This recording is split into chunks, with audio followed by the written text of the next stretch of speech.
Alors je sais, ça fait longtemps, mais si je t'ai manqué, c'est une excellente nouvelle. Alors aujourd'hui c'est une vidéo un peu spéciale, parce que j'ai acheté il y a peut-être maintenant un mois, en Uroplatus fimbriatus. Alors qu'est-ce que c'est qu'un Uroplatus? Si vous ne savez pas, vous allez sur internet, vous tapez Uroplatus, et vous allez voir, c'est un des plus beaux geckos qui existent. Enfin, à mon goût. Regardez, je vous le montre.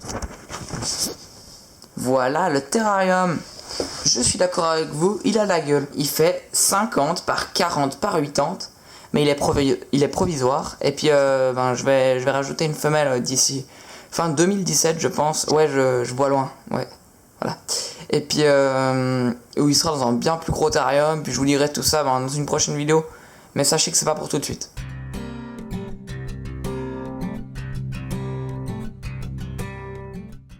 Le terrarium est aménagé comme ça. J'ai mis en décor de fond, en plaque de coco, de la fibre de coco, ça sur tout le fond. Et ici du liège pour que ça tienne.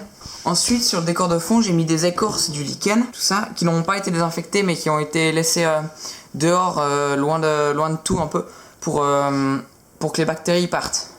Parce que si je passais genre au four pour désinfecter, après ça tuait toute la mousse et toutes les bactéries plus ou moins bonnes qu'il y avait dessus. Ensuite, donc il y a de la mousse un peu partout, il y a des écorces de chêne liège. Oui, il y a plusieurs poteaux, une cheflera ici. Il y a de la spathiphyllum. Attention, c'est une plante qui a de la sève toxique pour les reptiles. Donc attention, il ne faut pas que ce soit des reptiles végétariens qui essayent de manger un peu tout, genre pour du Cameleo-Callitratus, ça va pas jouer, puis pour d'autres espèces comme ça. Ensuite, là on a une Dieffenbachia. On a un ficus derrière, je sais plus si je le dis. Puis après on a des troncs qui ont été mis comme ça, où le gecko va se coller contre, et puis après après on le voit plus. Hein. C'est le but de l'Uroplatus. C'est comme ça en fait qu'il se camoufle, il se colle contre le tronc, un tronc qui ressemble un peu à la texture de son corps, donc assez lisse mais avec des petits bouts de lichen et de mousse. Et puis après il va prendre la couleur de ce tronc. Donc voilà, ça c'était pour la petite partie habitude de l'animal. Là-bas, on a un indicateur d'hygrométrie. Donc là, on est à 80-85% d'humidité. Donc ça va, hein, j'ai humidifié ce matin, puis je vais réhumidifier ce soir. Et puis ouais, là, il est vraiment bien. Donc là, il vient de se réveiller parce qu'il a entendu qu'on parle, et puis je parle un peu fort. Voilà. Mais normalement, il dort toute la journée, et puis c'est un gecko nocturne, donc. Là, une ampoule, c'est une LED, donc c'est juste pour éclairer, c'est pas pour les UVB, il n'en a pas besoin. Après, c'est toujours bien d'en mettre, bien sûr. Si vous en avez, vous pouvez en mettre. Mais moi, j'ai fait le choix de pas en mettre. Puis peut-être j'en mettrai sûrement dans le tout gros terrarium, pour donner un style, et puis pour que les plantes poussent normalement, quoi.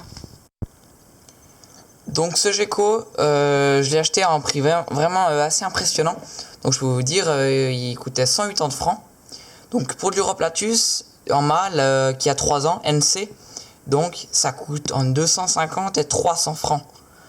Donc j'ai sauté sur l'occasion, sachant que ça fait vraiment un bon moment que j'en cherchais, à peu près 3 ans. Et puis alors là je suis tombé dessus, donc je l'ai acheté. Et puis donc son ancien propriétaire le vendait parce qu'il avait plus de place pour ce gecko. Donc il me l'a vendu comme ça. Et puis donc c'est du NC 2013 quand on m'a dit ça. C'est un petit mâle, je l'ai appelé Spartacus parce que j'adore ce prénom. Alors Spartacus, donc ce spécimen là, pas l'espèce, hein, est relativement pénible. Il aime pas les criquets, sauterelles et tout ça. Il aime les grillons, donc en tout cas Aceta domestica. Et puis Grillus sigillatus que j'ai chez moi, donc ça c'est bon, j'arrive à lui en fournir. Et puis j'essaie de varier un peu l'alimentation avec la Blade dubia, la Red Runner, la Gramphadoryna portentosa, la Blabera fusca. Et puis ouais, je crois que c'est tout ce que je donne. Et puis je donne aussi les petits phasmes, donc j'en mets dans son terrarium. Je sais pas s'il les mange parce que avant il y en avait plusieurs et puis maintenant il n'y en a plus. Et puis ça tient pas mal de temps. Et puis il trouve de quoi manger dans le terrarium, les phasmes. Donc je crois que c'est une très bonne nouvelle.